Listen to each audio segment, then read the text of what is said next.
You're listening to the Delegation Roundtable, sponsored by SpearRocket Virtual Assistants. SpearRocket is an incorporated 500 company that has helped place more than 12,000 virtual assistants with businesses around the world, helping entrepreneurs buy back their time, build better systems, and scale without doing everything themselves.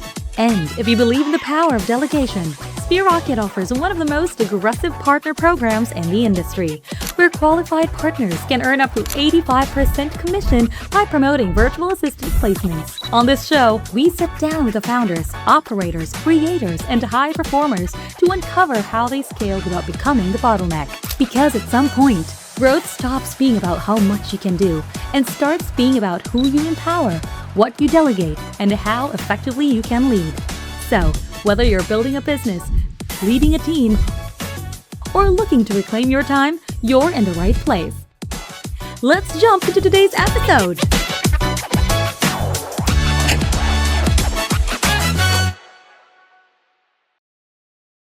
Hey guys, Justin Nelson here, the host of the Delegation Roundtable, also known as the Leverage Podcast. And I have an awesome guest on today. He was just telling me we met back in 2020. I was thinking like 2019. So one of us is off. One of us is probably on. It's probably you, just to be honest with you, Nick. But with that being said, Nick, I want to introduce you to our audience. I'm going to have you maybe just kick off with a little brief bit of your background before we dive in much deeper throughout today's podcast. But kind of tell my audience, so you got rolling these days, man, and what are you known for? I am like the accidental guy. That has just been my entire career up to this point. I started my career in Southern California in tech sales when I was at Facebook, actually doing like the Meta VR goggles. But throughout a lot of that time, I began buying real estate out in Indianapolis from Southern California. COVID hit.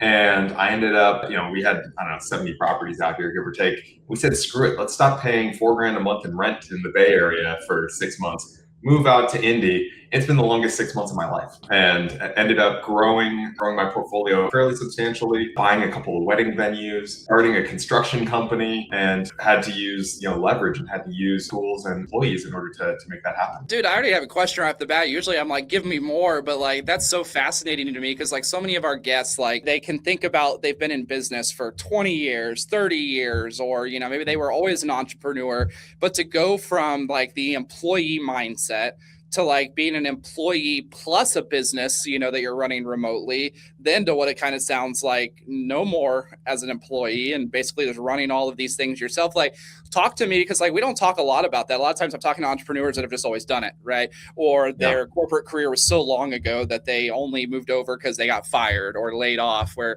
it sounds like you kind of got the best of both worlds for a bit. I'm sure pros and cons, but talk to me about that. Like, at what point where you're like, okay, I'm using this to subsidize some income, to grow this thing, to feed the fuel. So talk to me a little bit about that. Making that decision is a really hard one. I was always kind of an entrepreneur within greater organizations. And I think you kind of have to be as a salesman because, your objective is to go grow your business as much as you possibly can so that you can go make as much money as you can for yourself. And so I was always coming up with automations. I was always coming up with like new ways of viewing things, new ways of getting additional income from my existing customers. I was a pretty darn good employee if I had a great boss. It's when I didn't have a good boss who didn't give me the leash to go do those kinds of things that things went poorly. And transparently, my last job is kind of funny. When I was at Facebook, I started with a great manager, ended up getting transitioned to a not so great manager who was kind of small thinking, didn't really lead. And for the first time in my entire career, I was 32 years old, something like that.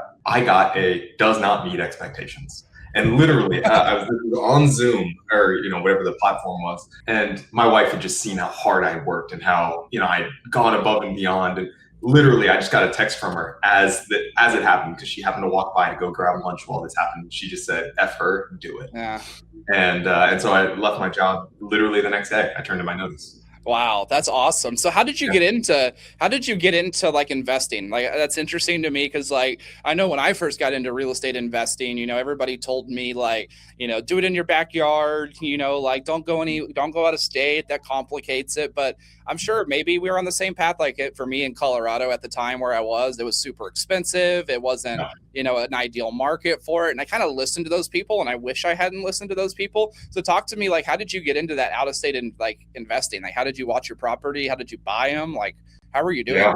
Made about 1 million mistakes along the way. But my first house that my wife and I purchased the month after we got married back in 2016 was a house hack. So for anybody who's not familiar, that's where you have, some type of additional dwelling unit or some way that you're renting out part of the space in such a way that you live there, but then you're also renting out part of it to subsidize or potentially replace your mortgage. So that was our first place. There was an apartment above the garage. We rented it out, and we at that point then were spending less than we had on our rent in our previous place. Our place was way nicer. And for the first time in my career, I got money in my pocket that I didn't have to work for. And I got addicted to that. Now, I was living in Southern California. Our first home was a trash heap. It was awful by comparison to many parts of the country. But we paid $650,000 for it. Wow. And it was unbelievably expensive. $648,000. I will never forget that number. And so I knew I couldn't do that again. And the rent to value just didn't make sense. And so I started listening to a lot of influencers, Bigger Pockets. There was a guy named Clayton Morris at the time who, please don't follow that guy. He's actually turned out to be quite a scumbag. But in the grand scheme of things, I just realized that I needed to find another market. And so there were several influencers talking about Indianapolis. So I just bought a turnkey out here. And then, like I said, made every mistake in the book, got robbed by property managers twice for 6 figures. It was an absolute disaster. So, we can talk a little bit about ways to protect yourself there. But in the grand scheme of things, that's how I did end up building my portfolio from a distance. Is I made incredible relationships like you're talking about here on this podcast using leverage. I got my team of people working for me. I had an agent who was a badass. I had a mortgage broker who was amazing. I had a property manager. I've had a couple good ones, some not so good ones along the way. A property manager. Eventually, I hired a virtual assistant. That was my first employee that you helped me hire back in 2021. But yeah, you build that team so that they can manage that on your behalf. And then, you're just making the money without actually having to be there yourself. I love that. And I definitely want to dive a little bit here in a minute more into the real estate investing side. But like you mentioned earlier, you have other companies even outside of real estate now. So when did you know that it was time to open up some new things? I think you said construction and did you have to get to a certain level of comfortability in the real estate investing? Was there a target, or were you just I see a need, there's a connection here, let's rock and roll with it? So again, like I said, total accident along the way. Had no interest in buying a wedding venue. I'll start there and then I'll move over to the construction. I got right at April 2022. I was offered way too much money for these 17 houses that I owned out in a city called Avon, just outside of Indianapolis. I knew that they were worth X. A hedge fund came and offered me X plus 20%, 15-20%. I just had them appraised. I'm like, great, take it, out.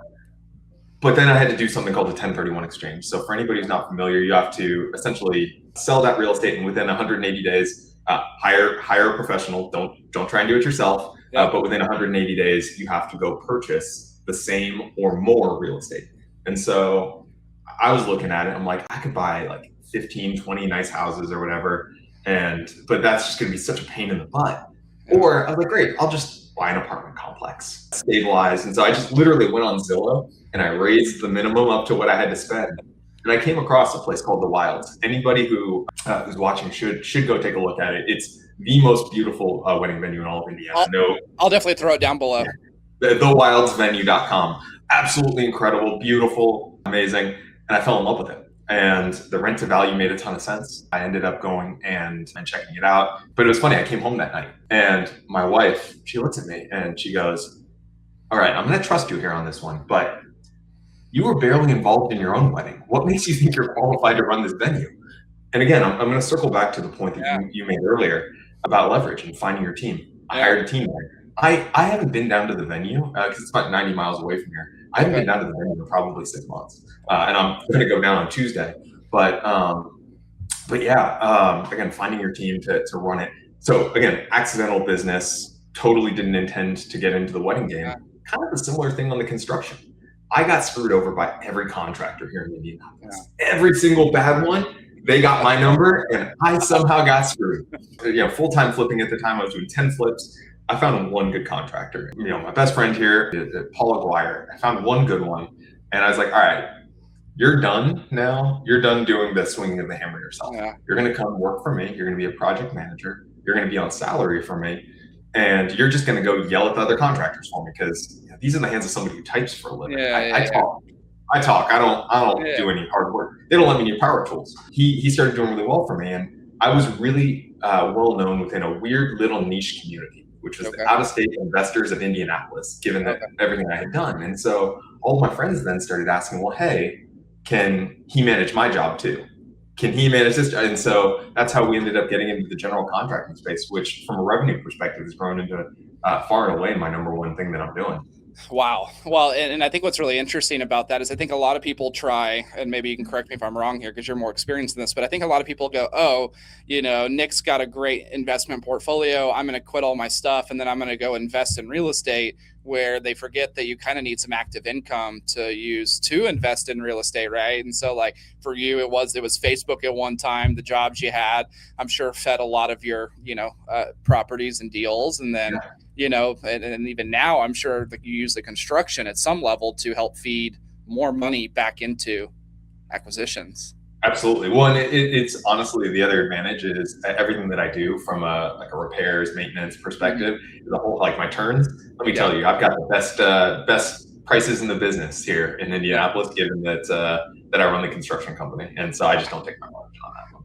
I love that. I love that. So, what advice do you have people, or what advice can you give to people that are like, all right, I'm at my W-2, I'm making really great money, I have an entrepreneurial spirit, but maybe I don't have the supportive spouse that just tells me, F it, let's go do it. Right. Like I'm sure you got some buddies like that, or, you've run across some people that have asked you for advice. Like what advice would you give them? Cause I just know so many of those people that, won't jump off the cliff and take the risk.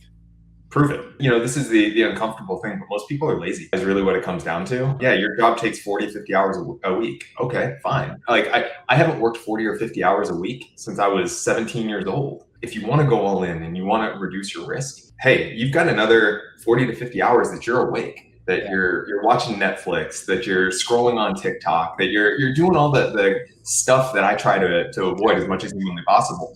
Drinking too much, doing drugs, whatever that looks like, cut that out. And go invest that time in yourself. You're going to make a million mistakes. Better to make it when you've got a safety net. So I mean, that's kind of my number one piece of advice is, and it sounds bad, but stop being lazy and start doing it before you go all in. I don't know kind of necessarily your story, but I highly doubt Sphere Rocket was like your only thing when you started it. I bet you had some other irons in the fire. Absolutely, man. And so like, let's talk about that. Like, how did you manage like a team? Like were you gone from Facebook before you had a team, or were you already starting to build the team? Because I think you had a VA while you were still employed, if I remember. So talk to me about that. Yeah. So talk to me about that, because that was one thing that stuck out to me that I clearly remember even just now. That's kind of ringing a bell. It's like I remember talking to you, and you're like, "I'll catch you in a minute between my job," right? And so like, how did you manage a team? Because at that time, I'd say we were only 2 years in as a company. 99% of my customers were entrepreneurs only. And then I remember you, and you're like, well, I actually have a W-2. And I was like, that's an interesting market, So, I mean, by the time that I hired my first employee with you, I had built up a team of like service providers. So I had my property managers, I had my agents, I had my mortgage brokers, like I was talking about previously. I wasn't yet in the wedding space. That wasn't until 2022 after I left Facebook. Construction wasn't until 2023. So yeah, it really just came down to like, I had those relationships. I had a lot of just administrative overhead that I needed to have taken off of me. Hey, like I don't want to, whenever, I'm acquiring a property, I want somebody else to make sure that the inspection report is filed in Notion. I want to make sure that everything has been sent over to the mortgage broker. I want to make sure that when we take possession, that insurance has been set up and that the utilities have been set up. I'm a systems thinker. Like that is my superpower, is I can break down something that's an amorphous, really scary, big thing into its component parts and do that. And so I had done that. And that was something that, you guys often give a lot of resources surrounding how to do it. I'd read a couple books, read this book on outsourcing, and then, immediately listened to it right after. It was probably was it the 4-hour work week? No, it wasn't. I definitely loved the 4-hour work week, but no, it was one specifically about hiring your first assistant. I'll find it. It's definitely in my Audible. But so that's what it came down to. I had systemized it all. It was a lot to do, but it was something that it was bite-sized, and anybody could take it on if you understood the steps. Additionally, I needed somebody to analyze deals for me. Like 99% of the properties I looked at we're never going to work as deals. And again, it was just breaking it down like, hey, like these are the things, that I'm looking for. And so I hired Lazille from you guys in, I believe it was January 2021, if I'm not mistaken, because I remember I was like prepping all winter, and then I hired her and I was ready for her. And I'll tell you, it sucks hiring a new employee. Like you come in all excited, they're going to take everything off your plate. Yeah. But what ends up happening is you then have to invest 5 hours into them to get 1 hour back. Yep. And then you invest 3 more hours, and then you get 1 hour back. And then you invest 1 hour, and then you get 1 hour back. And so that's what I was doing every single morning. So I was here in Indianapolis, we're in EST. And so what I was doing is at 8 o'clock every morning, Lazille and I would hop on for 2 hours. And I would just brain dump. She would be showing me things. So it started with, let me show you how to do this and screen share it to you. Now, then here are your resources for the day. Ping me if you have any questions, but I'm probably not going to respond during the day, but like keep busy. And then the next one was, all right, now you show me, I'll critique you. All right, here are your resources for the day, go. And then eventually it's, hey, like I've got this, like, let's talk about the things that I don't know how to do. And, during those meetings instead of like babysitting. And so eventually it came to the point that I didn't even know what the heck Lazille was doing, but she was just giving me results here on a day-to-day basis. And honestly, she was with me for until like middle of last year. Wow. Yeah. And hell, I went to her wedding. Lazille and I are still tight. Wow. You went to her wedding in the Philippines? No, she actually moved out here. And, super cool. She stayed working for me even out here. That's super cool. I think that's a great story. I think so many times people think like virtual assistants are like not even real. And I don't mean that like in a bad or offensive way, but like, it's just like a pen pal, right? You're like at a pen pal in middle school in Europe. And it was like, I didn't think the person was real. I was just getting a response back from the other side of the world. Right. And so I love that. Talk to me about like when you first got started, like, why did you go with a virtual assistant? I don't usually ask my guests this, but you were so early on in our company's career, like, you were making good money, in your career. You were obviously investing a lot of money. You probably could have went and got a $35,000, a $45,000 assistant. Why did you choose to start with someone remotely and then, especially on top of that, in a foreign country? Yeah, no, that's a great question. And honestly, I don't have a good answer other than I didn't trust myself. Okay. I probably didn't trust myself with a $35,000 a year employee at the time. Didn't know how to source it. Yeah. And I had read enough. Yeah, I who hadn't read the 4-Hour Work Week at that point and liked the idea of paying somebody $4 an hour with, whatever they were talking about at the time. Obviously, if you're getting somebody today, it's a little bit more than that, everybody. So if you're getting somebody competent, it's going to be more than that. But yeah, it was probably just lack of trust in myself. I didn't know it at the time. I think I probably intuited something, but I hate much of the generation that's coming up right now. Like the people that get in those entry-level jobs, simply because the entitlement factor is so incredibly high.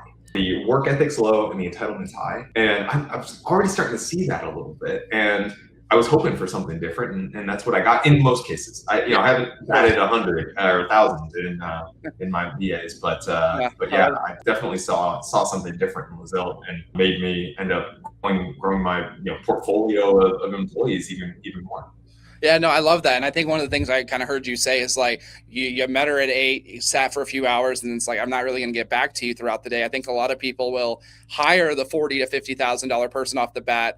They get busy, they're out there running their company. They're maybe a W-2 job like you had. And it's like, they see money burning when the time is like clicking by and maybe they're not doing something because they're waiting on your response where, at $4, $5, $6, $7, $8 an hour, you don't have as much pressure to have to train them on everything tomorrow, right? To get all your time back tomorrow. I was going to say, and I don't know if I trusted myself as a manager.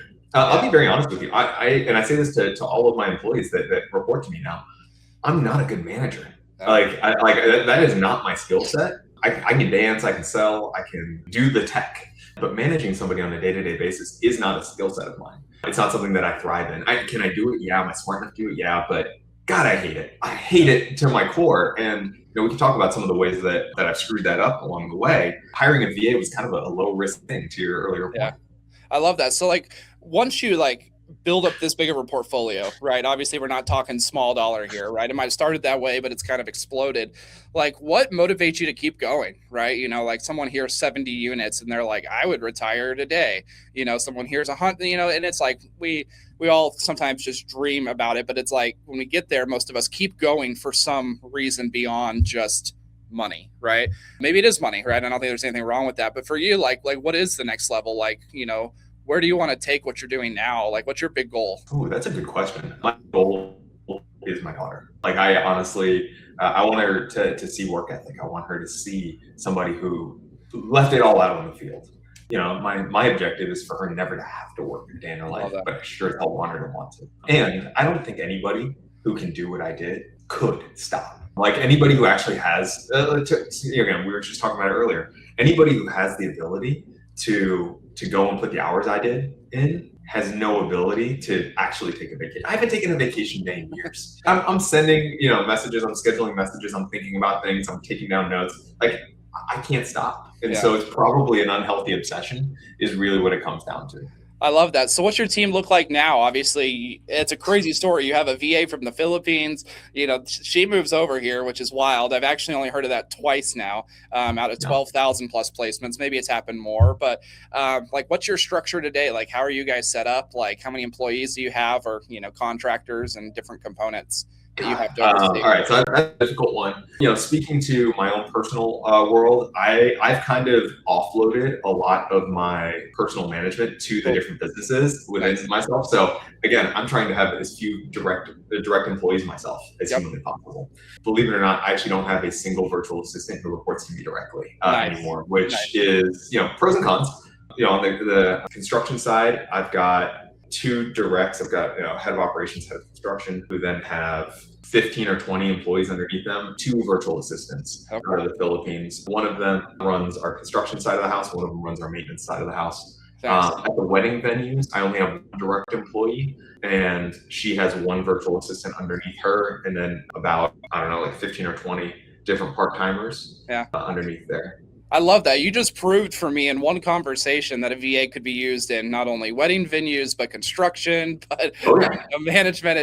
It's crazy. I was just telling someone in the lobby before I came in here, we're hosting a mastermind right now earlier today. And someone asked me, and I think you'd like this from the construction world. They're like, do you know any VAs that know construction or know HVAC? And I said, I think I might've come off a little rude, and I didn't mean to be, but I was like, is there HVAC in the Philippines? Is there construction in the Philippines? And they're like, yeah. And I was like, yes, I can, you know, it might not be the easiest one. It's maybe not just sitting online waiting, but absolutely, you know, you can definitely find people with that skill set. So no, I think you're absolutely right. It's transparently, none of the, well, that's not true. The maintenance one did have experience with maintenance, but the other 2, they were just badasses. I was like, all right, we talked to you. You've got to be on our team. Come on, you can learn this. We can train you, but like, don't. I think that's actually a kind of a mistake a lot of hiring managers make, especially with these kind of entry level admin type roles. Is they're trying to find the perfect experience. I think you need to find the perfect person. Oh, especially with AI now, right? Like that's one of the things we combat as a recruiter. It's like, you know, we saw an application the other day.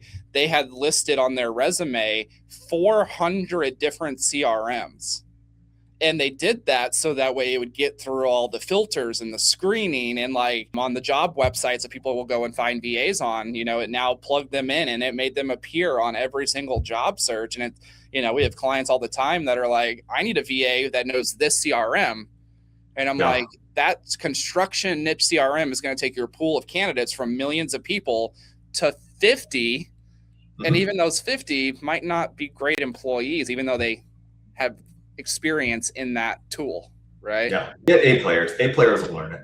I love that. Well, is there any like thing you can share with our audience that you learned? So I never had a chance to go get a corporate career at all. And Facebook's obviously one of the biggest corporations in the United States. Like, is there anything you learned in the corporate world that you feel gave you an unfair advantage in a positive way that maybe you wouldn't have had if you had just been an entrepreneur like me that had never had any insight into corporate structure, how things rolled? What did Facebook teach you that kind of helped you? That hatred of middle management, I would say, is kind of what it came down to. And the measuring class of managers is really what it came down to. I think at a certain point, Facebook had a lot of amazing things. I mean, they've got probably the second best business model in the history of the world. So like, behind Google, they're right there. So can't get too mad at them for that one, selling attention. But the majority of the things I learned from Facebook were the things not to do. And I worked at a bunch of other smaller companies. I worked at Razer, I worked at Corsair. Trust me, they were screwed up in their own ways. Yeah. But what was cool is you can move fast. And you could, come up with an idea, go take it to your boss, and get it done. I was at Facebook. The biggest thing that I saw that frustrated me, and it was one of the biggest reasons that I opted to leave instead of just finding another team or something like that, was to get anything done, to change the color of a period on the website.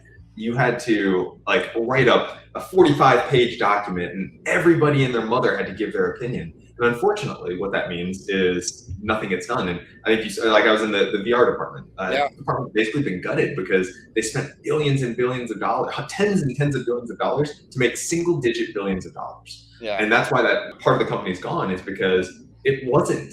It was all that middle management, all that time that was being spent doing nothing. And so I would say that's probably the thing I learned is don't create too much infrastructure, don't create too much structure to be able to experiment and go do cool new things. Because if that was the case, I wouldn't have bought a wedding venue. Yeah. If that was the case, I wouldn't have started a construction company because it would have been too slow and I would have missed the opportunity.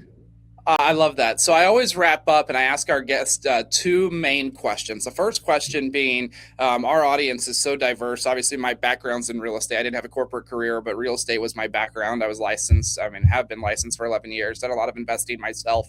A lot of my followers are big investors. What's one thing if our follower had a connection to, had something they knew about that they could give to you, what would you be looking for selfishly? Is it more units? Is it a specific type of deal? Is it connections to investors? What is one thing, if you selfishly had to ask our audience for something to reach out and give you if they had it, what would it be? I'm working in the AI space right now. Cool. And honestly, it's feedback. That's what the number one thing that I'm looking for right now. It's a tool. I'm not that creative. I call it off-leash quote.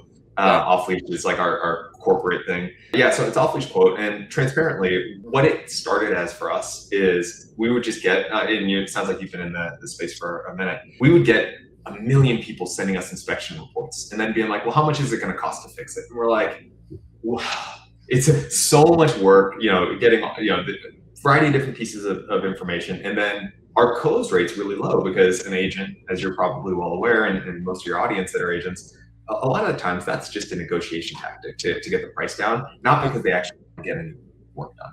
And so we would do hundreds and hundreds of hours of free labor and then get 10% close rate on that stuff. Is awful. And so created it there, and then it has largely expanded for us. Now we just use it for all of our estimates to start and then send off a good, better, best. So transparently, that's the number one thing is anybody who's looking to understand how much it costs to actually do repairs, to take a look at it and give me feedback. And I think it's a pretty cool tool, but honestly, that's the number one thing that I'm asking for right now. I love it. And I don't usually ask this next question, but because you are a past client of ours, as someone, if someone's watching, you are a current client. That's right. Yeah. As someone, and I'll actually tell you why I said that here in just a minute, but as someone that has had VAs, you have VAs still, right? Underneath current people. What would you say to the person listening that's like, I don't know if I want VAs because of, plug the problem in that they might think, accent, language, across the world, plug it in. Why do you tell them that they should consider it? I'd say the number one objection probably today is everybody thinking about AI agents, and AI agents are going to replace your VA. If I had to guess. And like you said, there's the accent, there's the lack of reliability potentially, the fact that they're power, all those things.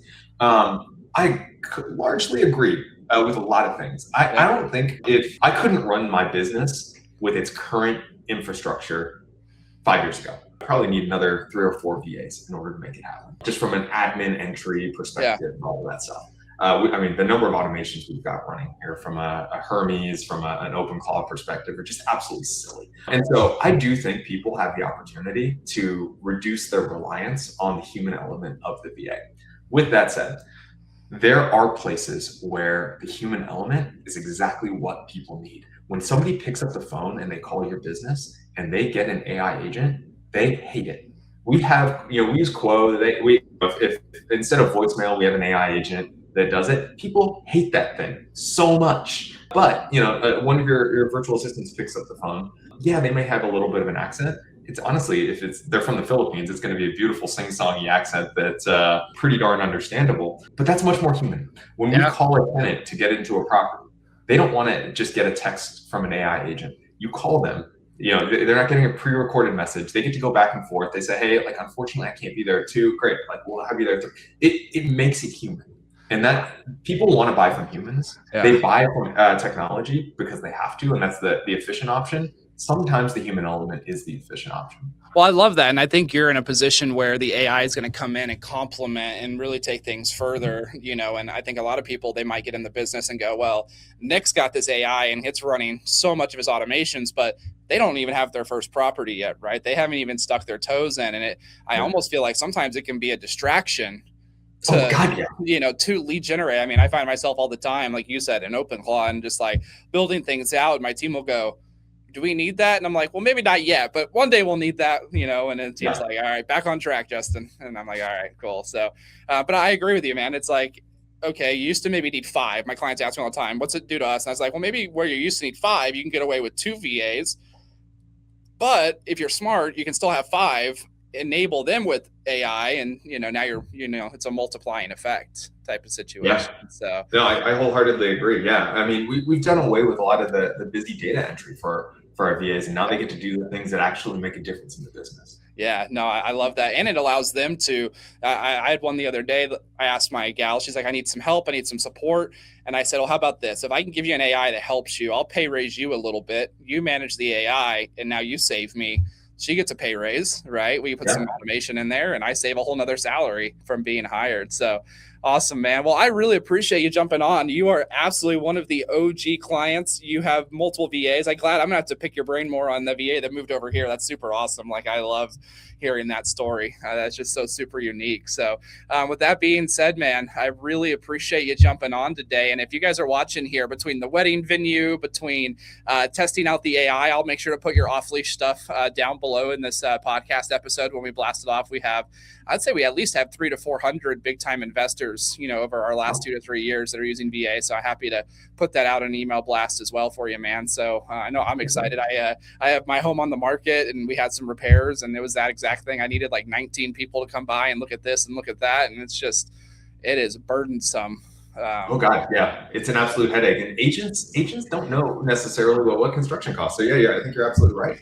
Well, or the problem is they think they know because Bob said it's $5 and it's actually $500, or the opposite, right? They say 500 and it's actually 5. It's like, well, where's the truth, right? So you're 100% right, dude. I love it, man. Well, I really appreciate you jumping on. And with that being said, guys, another episode of the Leverage Podcast. If you guys want to reach out to Nick, all of his contact information will be down below. Man, I know that's an inspiration to me. A wedding venue it's so funny you say that. It's something that's been on my bucket list. So I know as soon as I hit the end of the recording here, I'm definitely going to pick your brain on that. So, man, I really appreciate you jumping on today. Absolutely. Thanks for having me. Of course.